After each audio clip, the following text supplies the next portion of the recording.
Deus. Sozinho não consigo, não consigo, não consigo. O que Deus tem pra mim é bem melhor, é bem maior, bem melhor.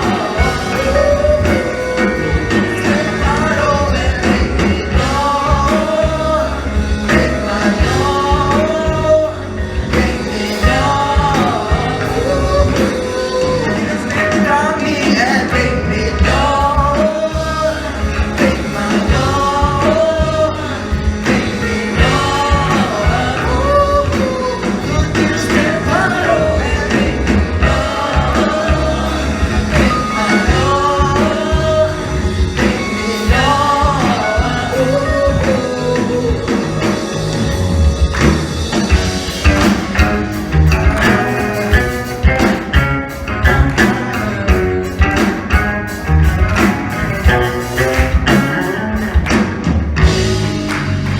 Amém?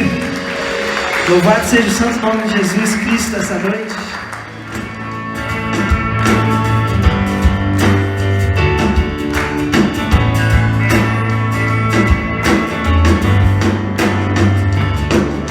God, I'm on my knees again. God, I'm begging please again. I need you. Oh God, I need you. Walking down these desert roads, far from my thirsty soul.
like holy water. Your forgiveness, it's like sweet, sweet honey on my lips. Like the sound of a symphony in my ear. It's like holy water on my sin. It's like holy water on my skin. It's like holy water for my skin.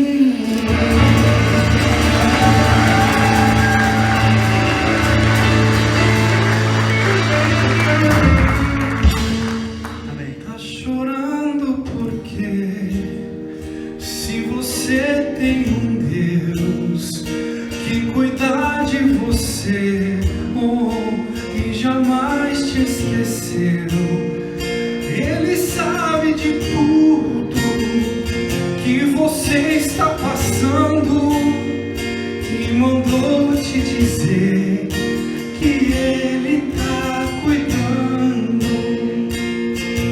Lembrar de onde você veio e aonde que você chegou. Lembrar de todos os livramentos que você já passou. Nem era pra você estar aqui, mas Deus falou assim: esse aí vou levantar, e onde colocar as mãos eu vou abençoar. Não chore, quem cuida de você não dorme. Levanta, tem muita gente que te ama. Deus mandou te dizer que vai acontecer. Deus mandou te falar que tudo vai passar. Lembrar de onde você veio e aonde que você chegou. Lembrar de todos os livramentos que você já passou. Nem era pra você estar aqui, mas Deus falou assim: esse aí vou levantar, e onde colocar as mãos eu vou abençoar. Não chore, quem cuida de você não dorme. Levanta, tem muita gente que te ama. Deus mandou te dizer que vai acontecer. Deus mandou te falar que tudo vai passar. Não chore, quem cuida de você não dorme.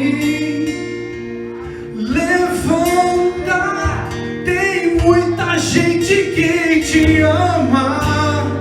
Deus mandou te dizer que vai acontecer. Deus mandou te falar que tudo vai passar. Tudo passa. Tudo está nos controles do nosso Criador.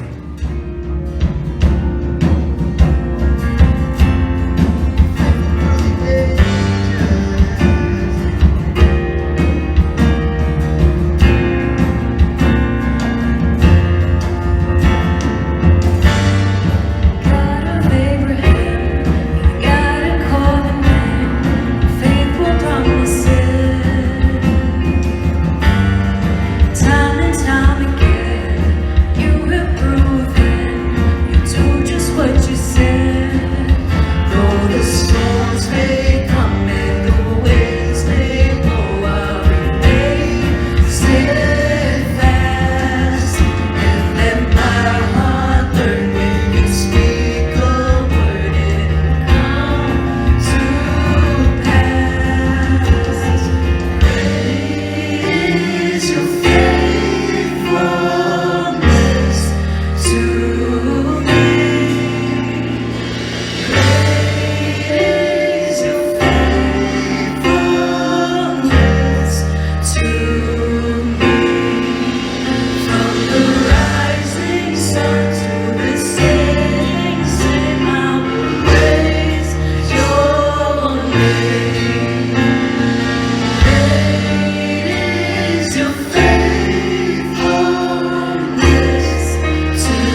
my anchor to the ground, my hope and firm foundation.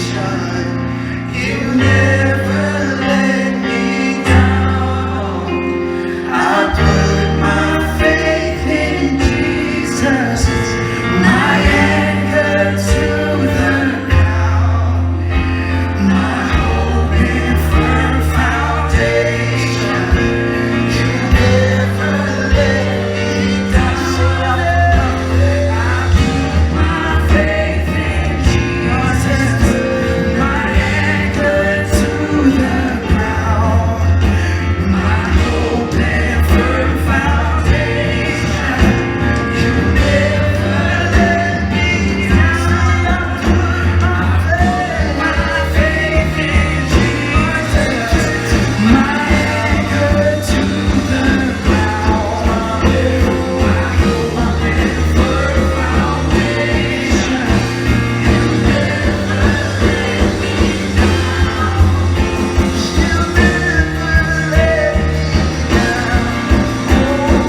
Oh, great is your faithfulness to me.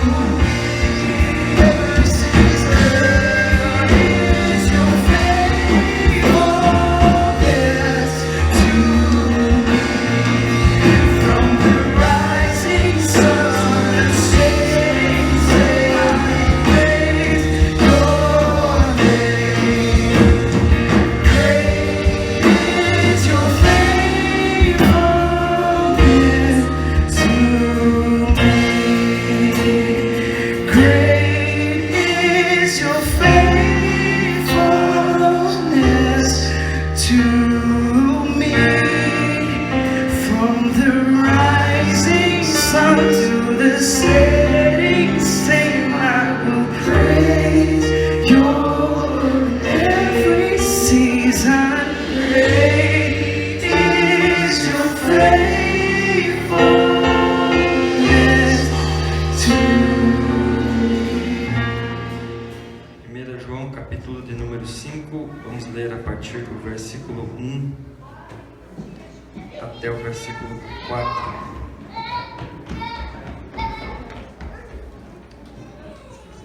Diz assim: todo aquele que crê que Jesus é o Cristo é nascido de Deus, e todo aquele que ama o Pai ama também o que dele foi gerado, porque nisto consiste o amor a Deus, em obedecer aos seus mandamentos, e os seus mandamentos não são pesados. Essa versão que nós temos aqui, ela não expressa bem o que o texto está querendo dizer. Se você ver ali, está escrito: porque este é o amor de Deus. Dá a impressão que é o amor que Deus tem. Mas a versão que eu trouxe aqui, ela diz: porque nisto consiste o amor a Deus. E no que consiste o amor a Deus? O amor que é oferecido a Deus em obedecer os seus mandamentos. Por isso que é bom, às vezes, nós lemos várias versões, porque a tradução, ela não está errada, mas muitas vezes a forma de você ler, de você interpretar isso, pode ser equivocada de acordo com a tradução que você usa. Então, é bom você, quando vai estudar a palavra do Senhor, você leia várias versões. E essa versão que eu tenho utilizado é a Nova Versão Internacional. Ela não perde a essência da tradição da palavra, porque ela usa ainda, termos mais tradicionais. E ela também clarifica muitas coisas para nós. Nós temos aí a Nova Versão na linguagem de hoje, que é uma versão bem atualizada, e isso é a forma que nós falamos no dia a dia, e aí perde um pouco nós podemos dizer da graça de ler a Bíblia, né? Quem ama a palavra prefere a tradicional, prefere até mesmo o papel, né, pastor André? O papel é gostoso de você folhear ele. E aí quanto mais se renova, mais vai perdendo, né, esse sabor. Então essa versão, ela clarifica um pouco mais esse texto, porque ela diz que nisso consiste o amor a Deus, em que nós obedeçamos os seus mandamentos. Como nós conhecemos o apóstolo João, ele é conhecido como o apóstolo do amor. E se você ler essas cartas de João, principalmente essa primeira carta, ele fala muito sobre o amor. E o amor é um tema muito batido, podemos dizer assim, muito falado. Nós todos já ouvimos alguma coisa sobre amor, uma mensagem sobre amor, seja sobre o amor de Deus, seja sobre o amor dos homens, todos já ouviram alguma coisa sobre amor. O amor está nas nossas canções todos os dias. Nós ligamos o rádio e as canções falam sobre amor. Seja na rádio secular, entre o amor de um homem para com a mulher, seja na rádio gospel, o amor de Deus para nós, o nosso amor para Deus. O amor está nos filmes, nos livros, está aí nas mídias, sendo representado por filmes que às vezes até tiram lágrima dos nossos olhos, com histórias impressionantes de amor. Nós estamos, podemos dizer, saturados dessa palavra amor. Em toda parte que nós vamos, nós ouvimos falar sobre amor. Mas se nós deixarmos essa fantasia, podemos dizer, da música, dos filmes, dos livros, e nós olharmos para a nossa realidade, nós vamos ver um quadro bem diferente daquilo que nós cantamos, daquilo que nós assistimos, daquilo que nós lemos. E isso não é algo assustador, porque o próprio Senhor Jesus já nos alertou sobre isso quando Ele diz que nos últimos dias o amor se esfriaria. Por se multiplicar a iniquidade, o amor se esfriaria. E o texto que Jesus fala em Mateus capítulo 12, ele não diz que eram poucos, mas ele diz que o amor de muitos, e algumas versões diz de quase todos, o amor de quase todos se esfriará. Nós estamos vivendo exatamente esse tempo dos últimos dias. Não tem como nós negarmos isso quando nós olhamos para a realidade do amor na sociedade, na humanidade. Aonde está o amor que nós tanto cantamos e que nós tanto falamos? Porque quando a iniquidade toma conta do coração, ela arranca a compaixão, arranca a misericórdia e arranca o amor. A nossa situação é bem lamentável, e eu gostaria de usar aqui principalmente a situação do nosso Brasil, que é o quadro que nós temos uma referência melhor. A desigualdade social aumenta cada dia mais, a ponto de, alguns dias atrás, alguém pagar milhões para uma viagem de 11 minutos, a partir do ponto em que ele saiu da Terra, subiu até o espaço e voltou à Terra. E ali se foram milhões de dólares em 11 minutos. Por outro lado, nós vemos pessoas na Etiópia, como eu vi essa semana, que estavam cozinhando couro de sapatos velhos para amaciar aquele couro e eles comerem para enganar o seu estômago e retardar a fome, ou retardar a morte pela fome. porque não há mais nada para se comer. A desigualdade social é algo tremendo e que aumenta a cada dia mais.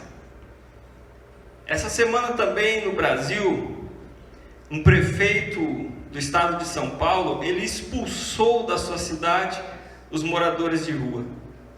Ele fez questão de pegar um carro e sair pela cidade, juntando os moradores de rua e levando para outros lugares.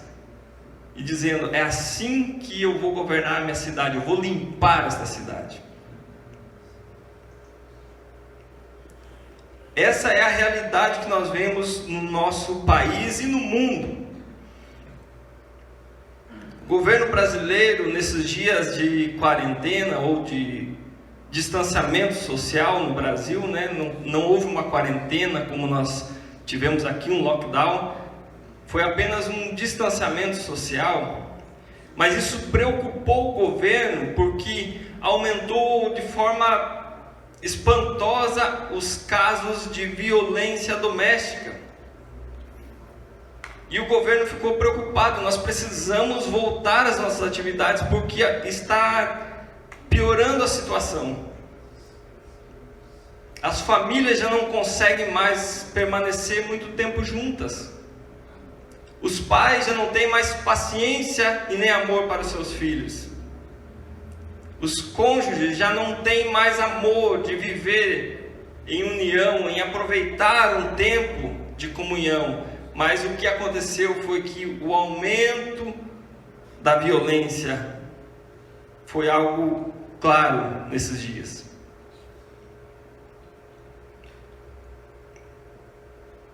Houve um aumento gigantesco nas separações e em pouco tempo será raro você encontrar um casal que tenha sido o seu primeiro casamento, se é que já não é. E a criminalidade então aumenta cada dia mais. Por que eu trouxe essa referência do Brasil? Porque o que é interessante, eu não sei a porcentagem da Nova Zelândia, então não posso falar sobre isso, mas o Brasil tem mais de 80% da sua população cristã. São mais de 80% de cristãos no Brasil. São mais de 30% de evangélicos no Brasil. E esta é a realidade que o Brasil apresenta. E o que me faz pensar é como pode um país onde quase 90% da população é cristã, que se diz acreditar em Deus, que diz ter fé em Deus, que diz temer a Deus, que chega a dizer que Deus está acima de todos, que diz amar a Deus e viver a situação que nós vemos.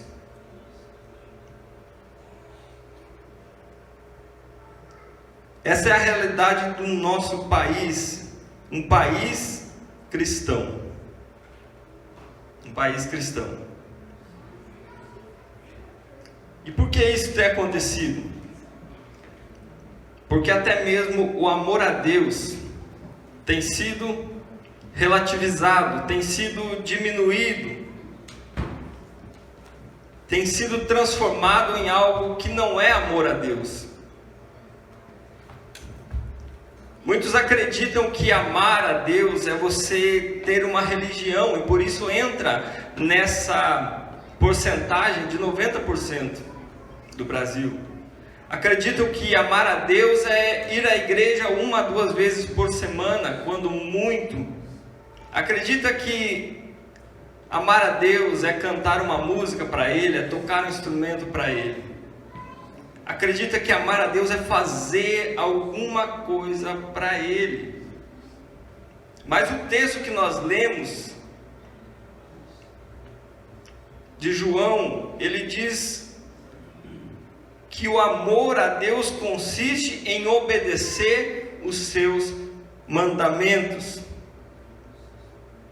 Obedecer os seus mandamentos. E quando nós falamos em mandamentos, automaticamente eu creio que a maioria se lembra dos 10 mandamentos, que são os mais famosos, que eu creio que alguns até sabem de cor os 10 mandamentos. Isso está registrado lá em Êxodo, quando Deus dá as tábuas da lei a Moisés, contendo esses mandamentos. Mas um dia certo homem chegou para Jesus e perguntou para ele: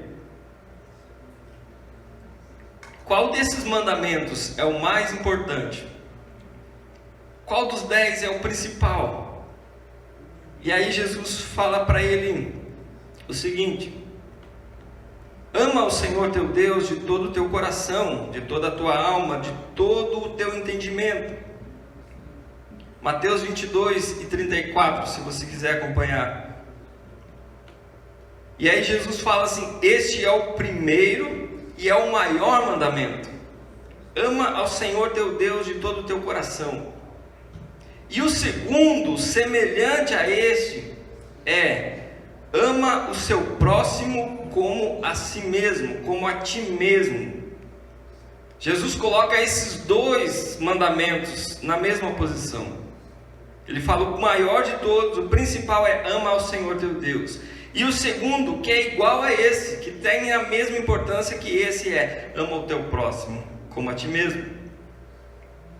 Desses 2 mandamentos depende toda a lei e os profetas, ou seja, tudo que vem a partir daí é um derivado desses 2, é uma consequência desses 2, de amar a Deus e amar o próximo.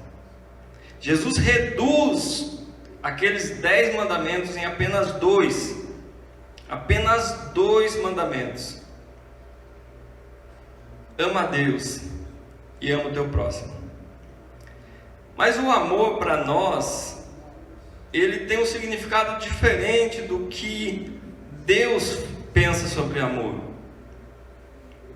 A forma que Deus olha o amor, a dinâmica do amor de Deus é diferente da nossa. Porque quando nós ouvimos de alguém que alguém nos ama, nós esperamos receber uma prova desse amor. Quando o marido diz que ama a esposa, ela não confia apenas nas suas palavras. Ela precisa de uma demonstração desse amor.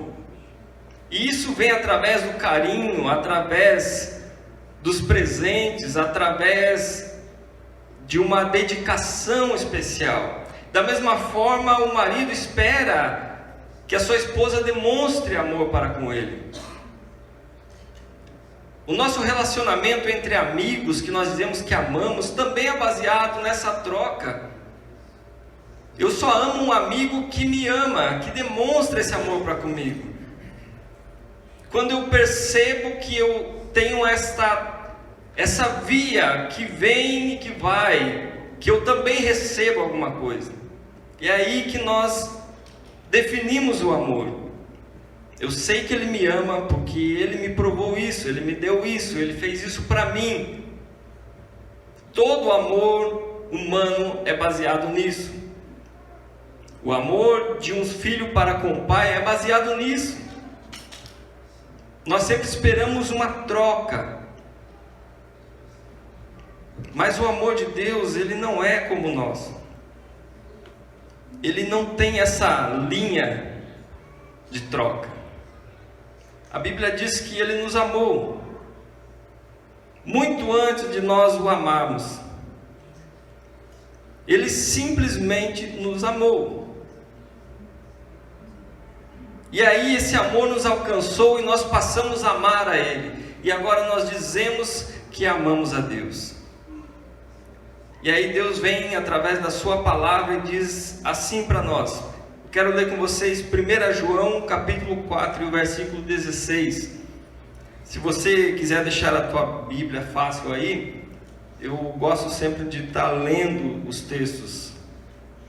1 João capítulo 4 e 16 até o 21 diz assim: assim nós conhecemos o amor que Deus tem por nós e confiamos nesse amor.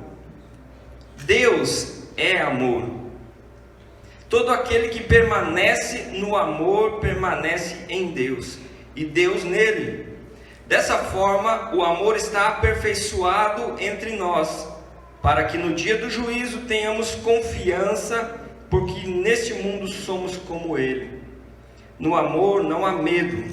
Ao contrário, o perfeito amor expulsa o medo, porque o medo supõe castigo. Aquele que tem medo não está aperfeiçoado no amor. Nós amamos porque Ele nos amou primeiro.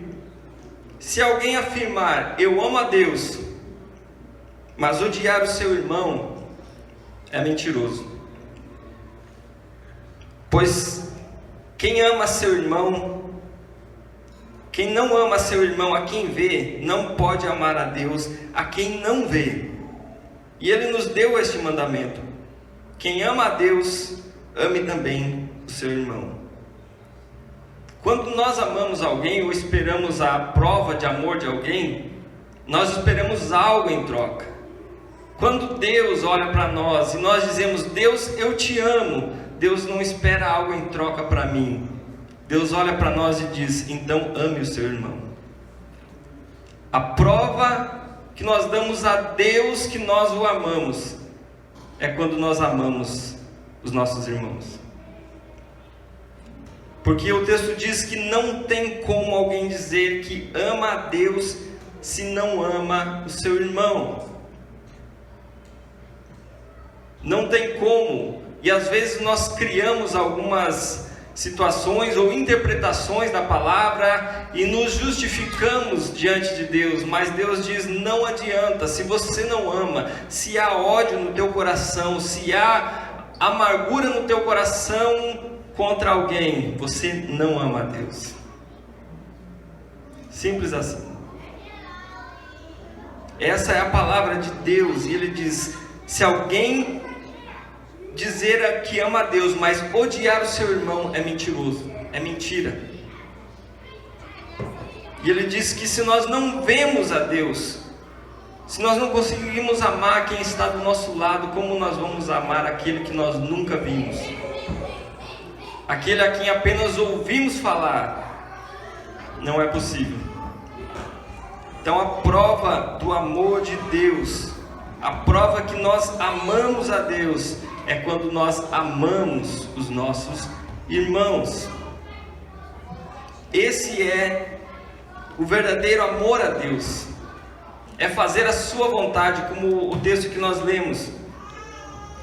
Aquele que ama a Deus, ou seja, a forma de expressar o amor a Deus é obedecer os seus mandamentos.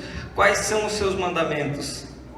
Aí João vai fazer menção do mandamento que ele recebeu do Senhor. Ele tinha acabado de lembrar os seus irmãos do mandamento que nós lemos quando ele diz, este é o mandamento que nós recebemos dele, que nós amemos os nossos irmãos, que nós amemos uns aos outros. Quem ama a Deus, ame também o seu irmão. Ele faz essa lembrança daquilo que Jesus mesmo falou aos seus discípulos no livro de João, agora não na carta, mas no primeiro escrito de João, no capítulo 13, o versículo 34, quando Jesus reúne os seus discípulos e está no momento de despedida para a sua crucificação. Ele diz assim, um novo mandamento eu dou a vocês, um novo mandamento, e esse mandamento é o seguinte, amem uns aos outros, como eu vos amei.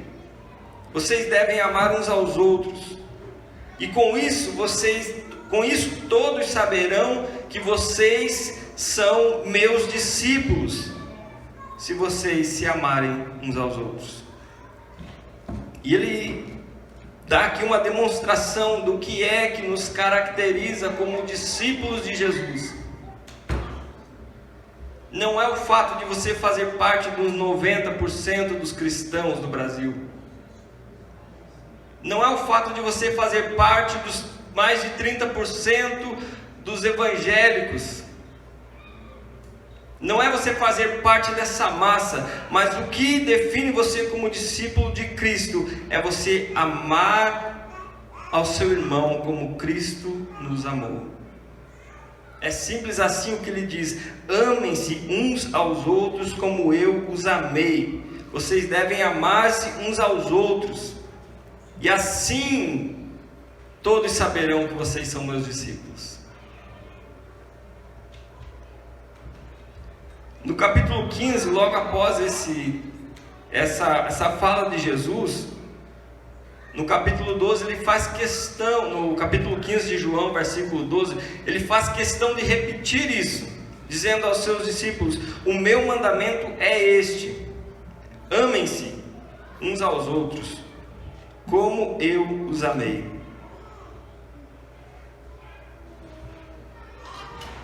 Só pode amar a Deus quem ama o seu irmão.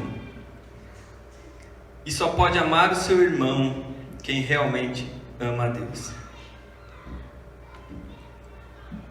Quando Jesus fala pela primeira vez aquele homem, ele coloca 2 mandamentos. O primeiro: ama a Deus acima de todas as coisas, e ao próximo como a ti mesmo. E depois ele diz: um novo mandamento eu vos dou. Ele dá um novo mandamento dizendo: amem uns aos outros como eu vos amei. Qual a diferença disso? Amar o meu próximo como a mim mesmo impõe um limite para esse amor, impõe uma barreira para esse amor. Eu vou tratar você à medida que eu sou tratado, à medida que eu me trato. Então eu quero o teu bem a ponto do bem que eu quero para mim. E eu faço uma média, eu não vou dar mais a você do que aquilo que eu já tenho. Eu sou o limite do meu amor por você. Mas Jesus diz: eu dou um novo mandamento: amem-se uns aos outros como eu vos amei. E como o Senhor nos amou, não há mais limites agora. Ele quebra esse limite, porque agora não é mais da forma que eu me amo, não, porque Ele não se amou a si mesmo, não amou a sua própria vida, mas Ele entregou a vida dele por amor a nós. E agora Jesus está dizendo: não amem mais a sua vida, mas entreguem a sua vida para os outros, para os seus irmãos. E ele diz que não tem amor maior do que esse, de entregar a sua vida pelo seu irmão. Esse é o amor que Deus espera de nós. Essa é a prova do nosso amor para com Deus. Não consiste em tradições, não consiste em liturgias, não consiste em sacrifícios, não, consiste em amor. Amar uns aos outros. Por isso não há nada que eu faça para agradar a Deus que não passe pela via do amor ao próximo. Não há nada nesse mundo. E ele chega a ponto de dizer: amem os vossos inimigos, orem pelos que vos perseguem. Esse é o amor que Deus espera de nós. Porque fazer culto, fazer celebração é muito pouco, meus irmãos. Dizer que nós estamos aqui oferecendo alguma coisa para Deus é muito pouco. Nós estamos aqui recebendo alguma coisa de Deus, mas nós não estamos oferecendo nada. O povo de Israel se enganou muito com isso. E Deus manda o profeta Isaías com uma dura advertência a eles, quando eles estavam em pecado, mas continuavam realizando os seus cultos rotineiros. Eles não paravam de adorar. E Deus levanta Isaías e diz: eu quero ler com você Isaías 58. Se você puder, abra a tua Bíblia aí, Isaías no capítulo 58.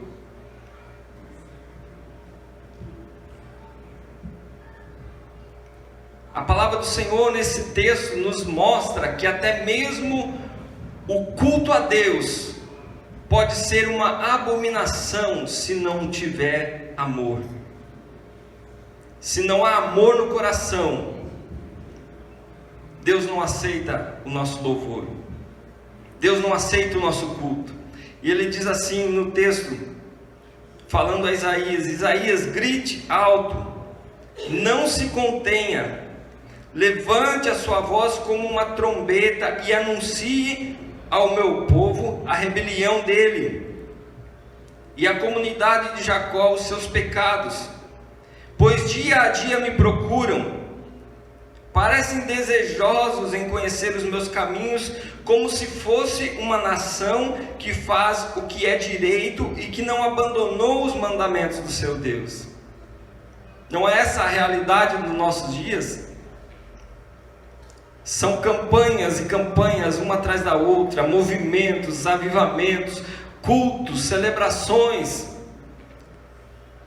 E o profeta diz assim: eles não se cansam de fazer isso todo dia, procuram todo dia, e parecem estar desejosos, como se não tivessem feito nada. Aí ele continua dizendo: eles pedem-me decisões justas e parecem desejosos de que Deus se aproxime deles.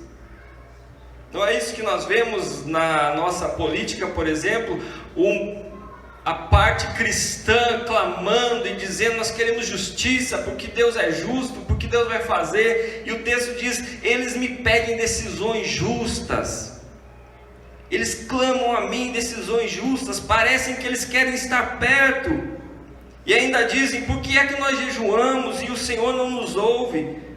Por que é que nós nos humilhamos e o Senhor não nos atende?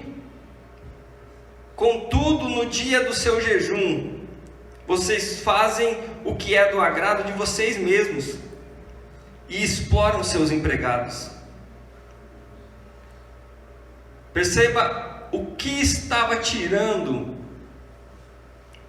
a santificação e aquele momento de jejum tão especial. Ele diz: vocês jejuam, mas estão fazendo o que vocês querem, inclusive explorando seus empregados, se aproveitando desses que são mais frágeis, que dependem de você.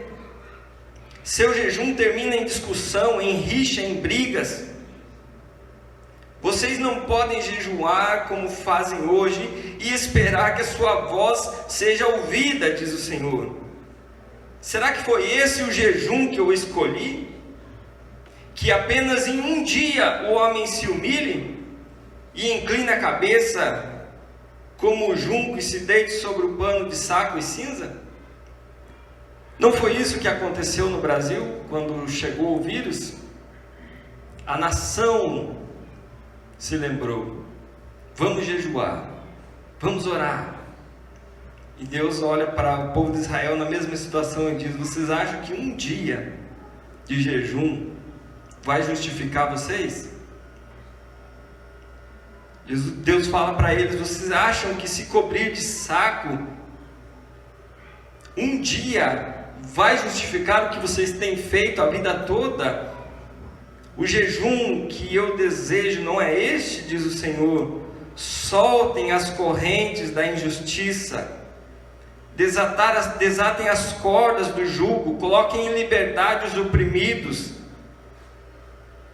Não foi isso que eu pedi, diz o Senhor, que vocês repartam a sua comida com o faminto, que abriguem o pobre, que abriguem os desamparados, que vistam aqueles que estão nus, que não recusem ajuda ao seu próximo.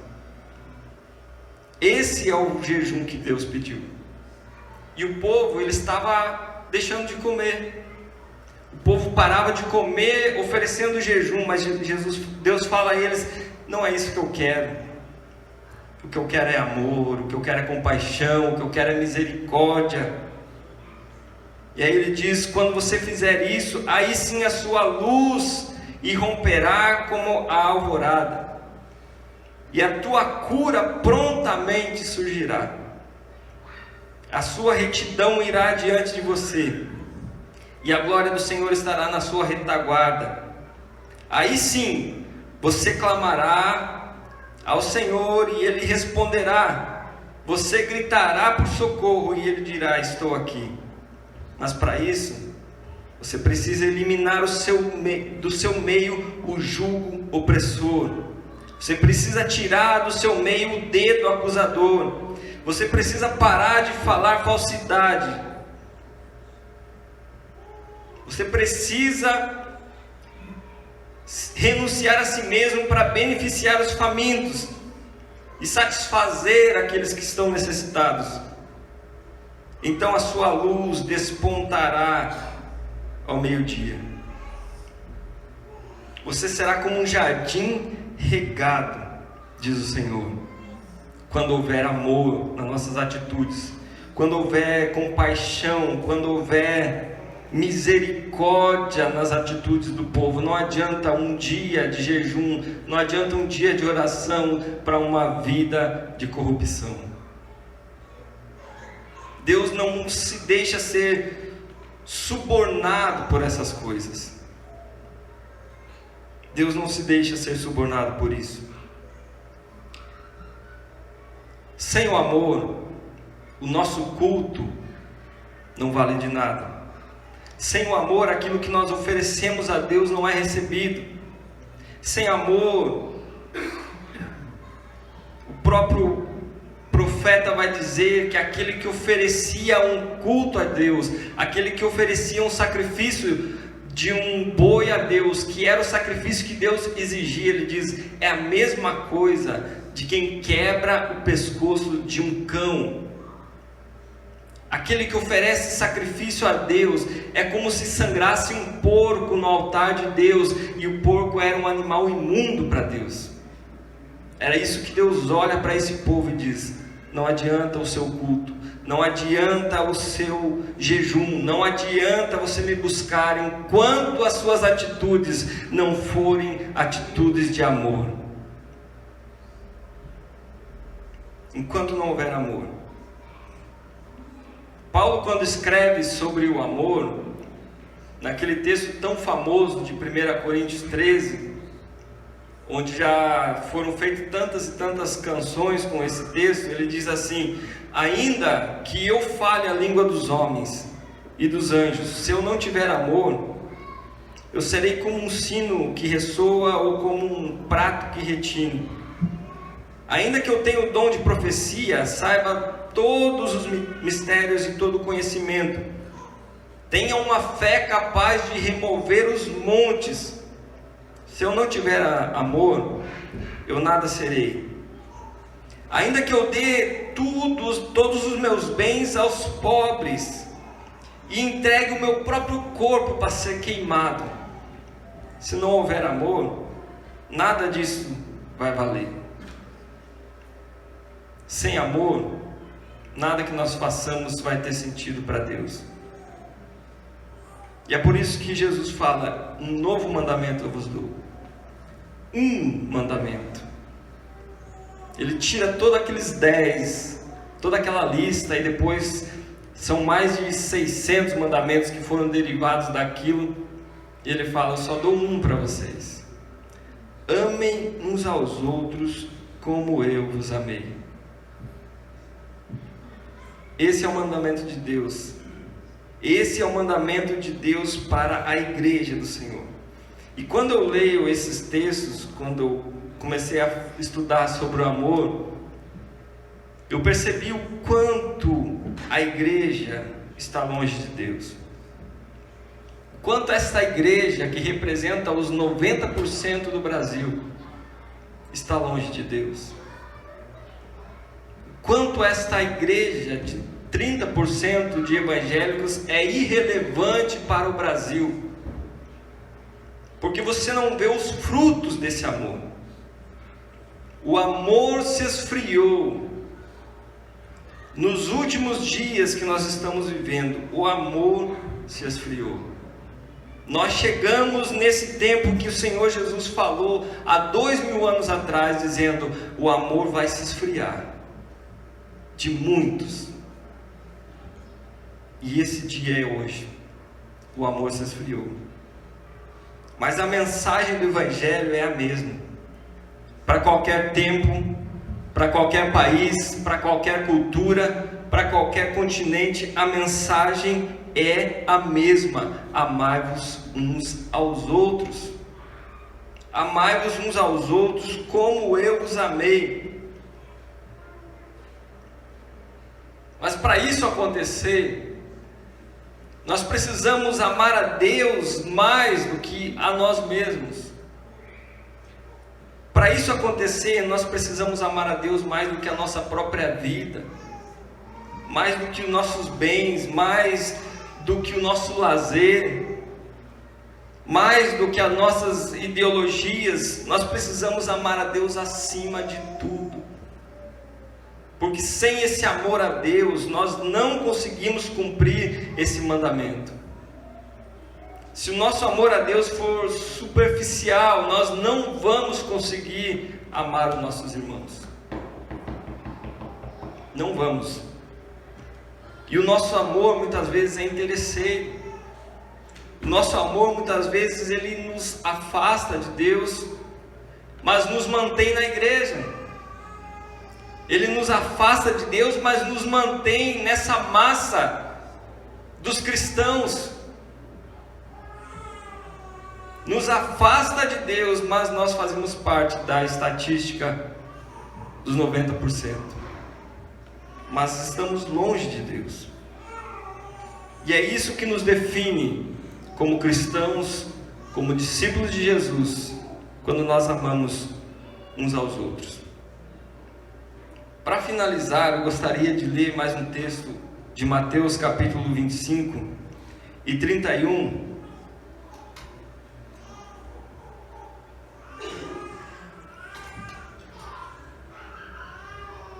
Mateus capítulo 25, versículo 31.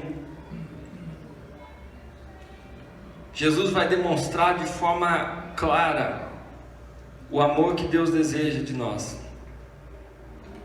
Ele diz assim: quando o Filho do Homem vier em sua glória, com todos os anjos, ele se assentará em seu trono de glória celestial. Todas as nações serão reunidas diante dele. Ele vai separar uma das outras, como o pastor separa as ovelhas dos bodes, e colocará as ovelhas à sua direita, os bodes à sua esquerda. Então o rei dirá aos que tiverem à sua direita: venham benditos de meu Pai, recebam como herança o reino que foi preparado para vocês desde a criação do mundo. Pois eu tive fome, e vocês me deram de comer. Eu tive sede e vocês me deram de beber. Eu fui estrangeiro e vocês me acolheram. Necessitei de roupas e vocês me vestiram. Eu estive enfermo e vocês cuidaram de mim. Eu estive preso e vocês me visitaram.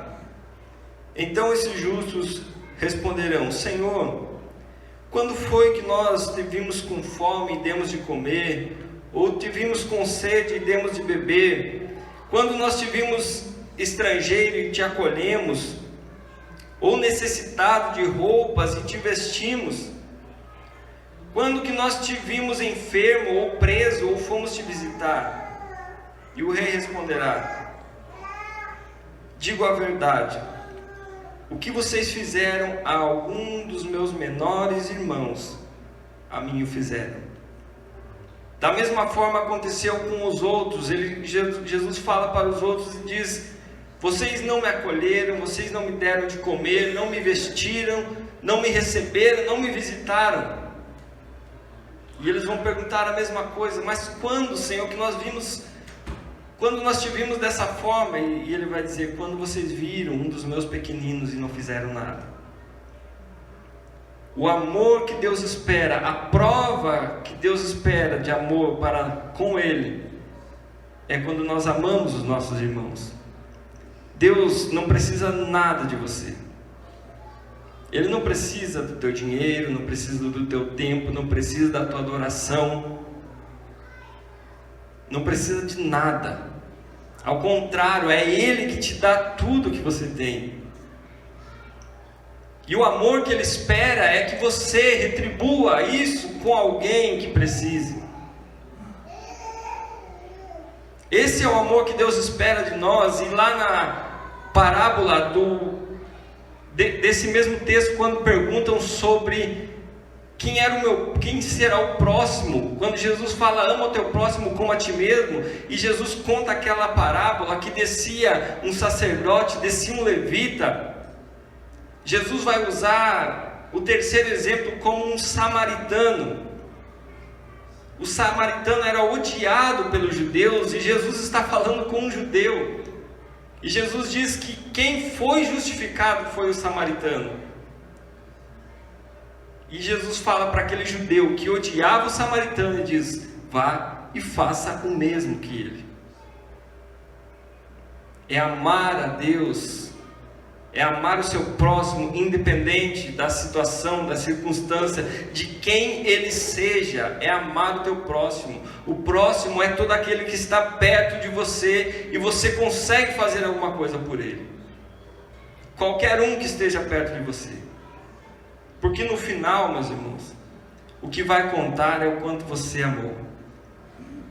Não é quantos cursos teológicos você tem, não é quanto de dízimo você deu na sua vida, não é quantas vezes você frequentou os cultos de domingo ou escola dominical, não, é o quanto você amou. Por isso a nossa vida deve ser a expressão do amor a Deus. Não são palavras, não são canções, mas é uma vida entregue a Ele, em amor, em adoração. A nossa vida precisa expressar esse amor para com Deus, através das nossas atitudes. A nossa vida precisa expressar o amor, o louvor a Deus, através das nossas atitudes. Eu gostaria que você se colocasse em pé para nós encerrar.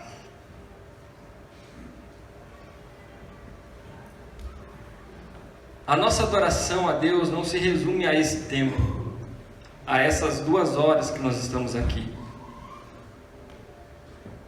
Se Deus pudesse falar, Ele diria assim para nós: você acha que 2 horas por semana é suficiente para cobrir tudo que você fez uma semana toda? Isso se nós não falharmos uma semana. Foi isso que Deus falou para aquele povo. Vocês acham que um jejum de um dia vai justificar vocês? Você acha que o louvor, cantar 4 músicas, é louvor para Deus? Sabe o que Jesus fala? Vocês são o sal da terra. Se o sal perder o valor, não serve para mais nada. Vocês são a luz do mundo, e não há como esconder essa luz. Aí ele diz assim: assim brilhe a sua luz diante dos homens, para que eles vejam as suas boas obras e glorifiquem ao Pai de vocês que está nos céus. Sabe qual é o maior e melhor louvor que você oferece a Deus? É quando os homens glorificam a Deus pelas tuas boas obras. Quando os homens olham para você e glorificam a Deus pelas suas boas obras. Que a nossa vida seja uma vida de adoração a Deus. Que nós vivamos para a sua glória. Que nós nos amemos uns aos outros. Que nós sejamos conhecidos como discípulos do Senhor. Não por fazermos parte da Ágape, mas por nos amarmos. Por nos amarmos como Cristo nos amou. Esse é o verdadeiro amor a Deus. Essa é a verdadeira adoração a Deus. Não adianta glórias e aleluias de um coração vazio de amor. Por mais que esse tema seja batido e talvez você pense mais uma vez isso, lembre-se, nos últimos dias o amor vai se esfriar. E esse é um mandamento do Senhor para nós. O amor vai se esfriar porque os homens vão deixar de obedecer o mandamento do Senhor. Os homens vão deixar de obedecer a ordem do Senhor. Mas se você permanecer fiel a Ele, amando a Ele acima de todas as coisas, e amando o teu próximo, o teu irmão, você pode estar tranquilo, porque você está seguro no Senhor. O texto que nós limos dizia que o amor, ele tira o medo. E aí você olha para esse mundo e vê o mundo se acabando, mas não há medo em você, porque o amor, ele tira fora o medo. Que Deus abençoe a tua vida, que Deus faça brotar esse amor no teu coração. Comece a exercitar esse amor, porque esse amor não é de palavras. João fala, não amem de palavras, mas amem com ações, amem com verdade. Amor é atitude. Amor não é um sentimento apenas, mas é uma atitude. É fazer o bem, é querer o bem, até mesmo do teu inimigo. E assim você será um discípulo do Senhor.